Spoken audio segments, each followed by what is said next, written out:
This is Cardiff. It has a few features that make it stand out, such as a castle, a few stadiums that host some quite big events, an arts and cultural centre, a government building, and a big river running through the whole thing. And tucked away in the middle of all this is Womanby Street. It's got a long 700-year history, and in recent times it's become a hub for Cardiff's alternative scene. But last year, some worrying news emerged from the street, and as a fan of the street and what goes on here, I decided to go down and speak to those who were there and find out exactly.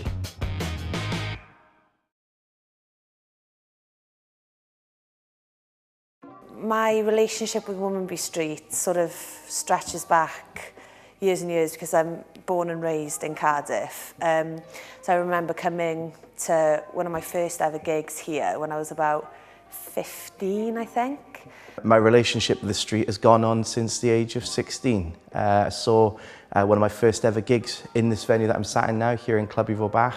It was a band that I was very much infatuated with when I was 16, called Viva Machine. So many gigs that have happened on Womanby Street that kind of make my childhood of growing up. Probably one of the first ever gigs I came to on Womanby Street was Lone Atlantis. I remember just being 14, just about, was able to get into the gig and seeing one of my favourite bands of all time. One of my favourite recent gigs is probably seeing the Bronx upstairs, and just the energy was incredible. The age range, you had very young people, you had very old people, all coming together and just sort of enjoying it. My favourite Womanby Street memory is every single Hub Festival that's gone on. Hub Festivals been going on now for the last 5 years, which includes also places that you don't usually see as venues. So we use Castle Emporium, we use Fuel, Bootlegger, The Moon, upstairs and downstairs in Welsh Club. We use Tiny Rebel, we use City Arms. We also, just around the corner, use the Blue Honey Cafe as well. These venues open up the first sort of they open the doors to bigger and better things. So when Dempsey's was open, I believe Adele played to 4 people. And it's Coldplay, whatever you may think of them, started out performing out in club. And then on the same day we met with a Welsh Government minister. They were performing over in the Principality Stadium.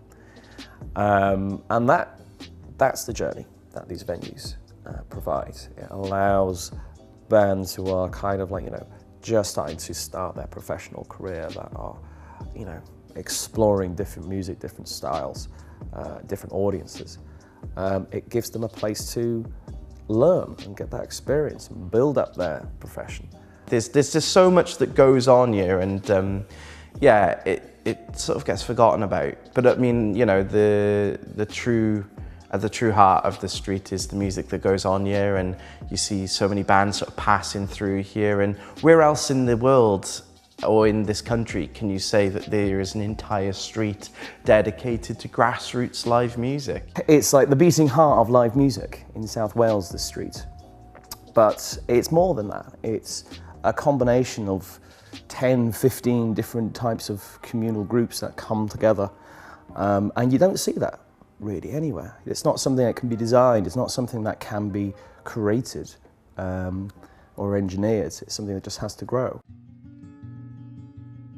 The Save Womanby Street campaign was needed because it's the old adage of you don't know what you've got until it's gone, to be honest with you. I remember going into the Moon Club and just seeing this phenomenal performance from this band, and it was being enjoyed by something like 23 people. And I was just like, what is going on?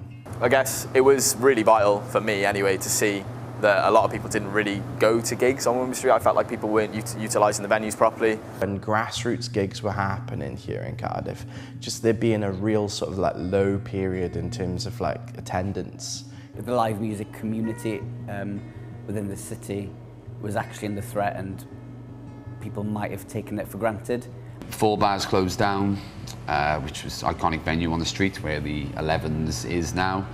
And then the Moon Club closed down, which used to be upstairs where Bootlegger is now.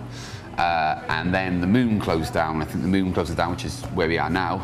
I think that was the straw that broke the camel's back eventually. People realised that there really was an atmosphere in the city that by developers and to be honest, from crowds as well, that live music really wasn't needed in the city. It wasn't financially viable in the city, and it just wasn't just valuable. And I just thought, this could happen to any venue on this street. Like, someone could just go, enough's enough, done.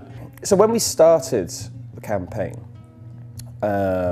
what kind of inspired it was the petition that was flying around just after Gatekeeper had won approval for a planning application to build 17 hotel rooms above the pub. And that had basically snuck under the radar. No one spotted it. I think only about 2 or 3 formal objections were put in, and it was approved. And the problem with approved planning applications is that there's no legal mechanism to overturn it whatsoever. You had a lot of developments that was being planned for the street, which is really where Save Womanby Street came in. I think the reason that Save Womanby Street was so effective was because it activated people. A lot of people were angry about this. We were angry about this, but they didn't necessarily know the system of how local and national government works. So I think when all the venues closed down, Save Womanby Street was certainly needed just to galvanise everybody, to be fair. It needed to be directed at the council, it needed to be directed at the Welsh Assembly government, because the things that needed to change in terms of when it comes to planning permission and when it comes to waging a change, they were only ever going to be implemented by the Welsh government and by the council. So the 3 objectives were designate Womanby Street an area of cultural significance, which is a term we made up. Also to amend Cardiff local planning to protect live music venues. And then thirdly, work with Welsh Government to protect all music venues across Wales. It was a big protest where they walked down to City Hall to try and get this agency of change passed. It was really about Save Womanby Street allowing or forcing the government and the council to understand that people, even if they don't see value in live music and they don't see value in nightlife and they don't see value in the artistic community in this city, that everyone else did. It was needed because just the nature of our cities, the nature of our developments. And we're not against progress, we're not against developments, but that can't be at the cost of our soul, of our culture. You can't just pave over everything that makes a city special and just have this homogenized husk where a community once stood. So, yeah, I would say that's why it was needed. It's very important to have the late licensing for selling alcohol for venues and pubs and anywhere that wants to put on live music, because unfortunately it's one of the main sources of income. It's not only just a live music venue, we have to also depend on club nights bringing punters in. And nights like 70 times 7, dirty pop, propaganda, you know, because student culture, I mean, you come down here on a weekend, there is a queue right the way down the street, and that is where all the money's coming. If those flats had actually gone up and residents would be living there, it would have meant that that late licence would have gone because of the noise and because of the music. It just wouldn't have been possible for the 2 things to exist. I think it's important for people to realise that not everybody, in fact a small portion of people, actually live their social lives based on the hours that people tell them they should live them on. So I think it's important to really open up the fact that, you know, if you want to be out at 3 and 4 a.m, then you can. I mean, it seems illogical to me to tell people when they can't be out and when they can't have fun and when not they can't make noise. Having grassroots venues being threatened by bigger corporations and a number of huge issues isn't just a Cardiff problem at all. It's definitely across all of the UK. You know, you can see it in Glasgow, Manchester, Liverpool, Bristol, London. It feels like nearly every month you hear about a small music venue under threat. We're seeing it all over the place. We're seeing it in London, in fact. They lost about 50% of their music venues over the last 10 years. It's starting to come back now, but it's a drip effect. You know, the news came through a few months ago that Thekla in Bristol was under threat. And I think when you have a success story like Save Womanby Street, it kind of proves, okay, it can be done and it is possible to bring, you know, to knock on those big doors with the important people and be like, no, listen to us. Everything that we've done with Save Womanby Street isn't unique. It can be replicated. And it can be, you know, remolded and reshaped to actually what your city or what your venue needs. It spurred quite a lot of change, and it all started here in Cardiff because other cities and that were like, they've challenged their council and have said, we are not happy with what is being done to our music scene, do something about it. And they've got the agent of change now implemented in our country, which means that anyone that comes in and wants to you know, develop a space in an area deemed of cultural worth, then all the costs and problems associated with soundproofing are on the developers. The hope is more and more people will see this and go, you know what, I could do a better job. And then go off and start their own thing and do their own thing. And again, when I was saying it before, it comes back to that decision to take responsibility to act. And I think what we've shown is things can change, they can improve, you can fight back. You know, the destruction of our music is not a certainty. And we do not have to rely on the goodwill of others or elites to, you know, to protect our music. We can fight back on our own and we can win. You wouldn't go to the Sahara and complain about the sand. So why would you come to Womanby Street and complain about the music? I think the future of live music in Cardiff is in good hands and is looking a lot better now than it did maybe a few years ago. What the future of Cardiff music is, it's optimistically uncertain.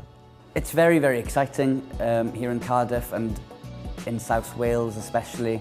A lot of new bands are constantly doing things. You're seeing new promoters pop up around the place. We have a real opportunity that we have created, that we've built to change the nature of our city. And I don't know what that'll look like. And that should be terrifying, that should be, you know, a cause for concern, but actually I think that's wonderfully optimistic. We're not bound by anything, we're not bound by any precedents, we're not bound by anything other than the limits of our imagination and our political will. I think the way that it can expand is by giving opportunities and making sure that people have the financial backing and the opportunity to create independent businesses based around live music culture and late night culture and entertainment culture and artistic culture. Cardiff Council are currently writing a live music strategy with an external company called Sound Diplomacy. I've had the privilege of sitting on a couple of their round tables and really addressing kind of like what are the issues surrounding Cardiff's live music scene, what can we do to make it better? I think then it's about exporting the idea that we've got here, exporting the artists that we've got here, exporting the bands that we've got here, and exporting our community elsewhere as a product almost to show how it can be done, and allowing that then to go on to other cities and for Cardiff to be held up as a shining example with the support of our council and our local government as well. And I think it can only be beneficial to the local government and the council. And I think if we hold fast and we push and we work as a collective, then we can make something that isn't just about this street, not just about music venues, but every aspect of our culture in Cardiff. There's a good future and a very healthy future ahead for live music in Cardiff, and I'm really excited to be a part of it. Yeah, I think it's about making the ground as fertile as possible. And then we'll see what kind of like blossoms from that. But yeah, I don't know.